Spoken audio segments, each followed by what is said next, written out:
first thing you need to do is simply wash your hands. The reasons for washing your hands is so that they're clean and you'll get an accurate blood sugar reading. Then you'll need to get your meter out. I've already set my meter up with the date and the time so it'll be ready to go.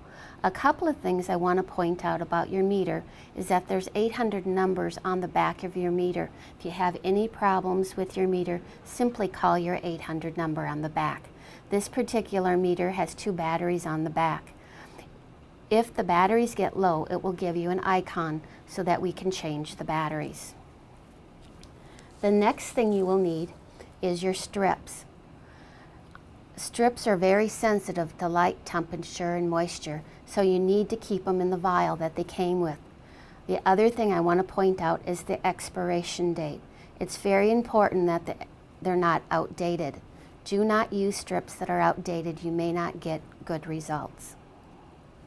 Next, you'll want to get out your lancet holder.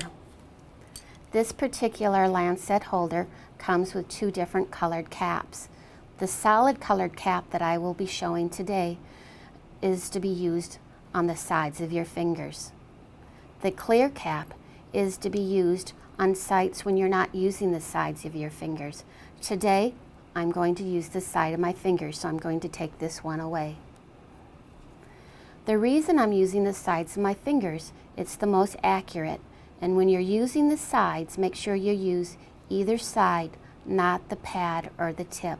Using the pad or the tip will hurt. The next thing I need is a lancet needle. I like to put my lancet needle directly into my lancet. It will only go so far down.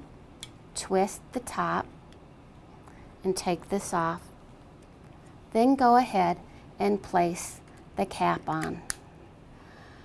The cap has different size of drops. Most lancet holders will either have dots or drops, or sometimes they're down here, or numbers.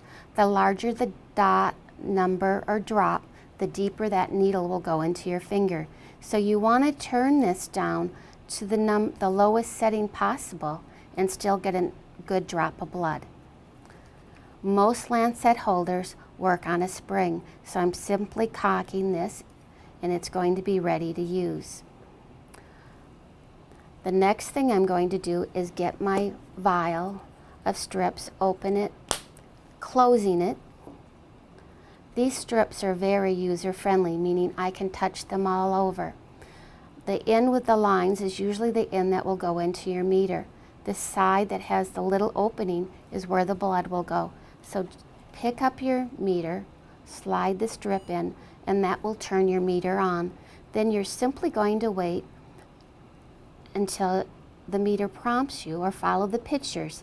It's asking for a drop of blood. At this point, I'm going to take my lancet holder and I'm going to hold it against the side of my finger. If you don't see blood right away, simply milk your finger to get an adequate sample.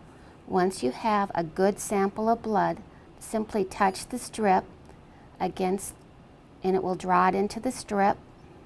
And now I have about 5 seconds and it's going to give me a reading. And this is my blood sugar reading. Now you can get your record book out, and I would want to put my result in my record book. After that, I'm going to take my strip out of my meter, and you can simply throw this away. Now my lancet, I want to use my lancet one time. I'm going to take my lancet out and I'm going to place this into a sharps container. If you have any questions about monitoring your blood sugar, please talk to your healthcare provider. Thank you. برای دریافت جدیدترین مطالب پزشکی، دکتر نیم را در گوگل جستجو کنید.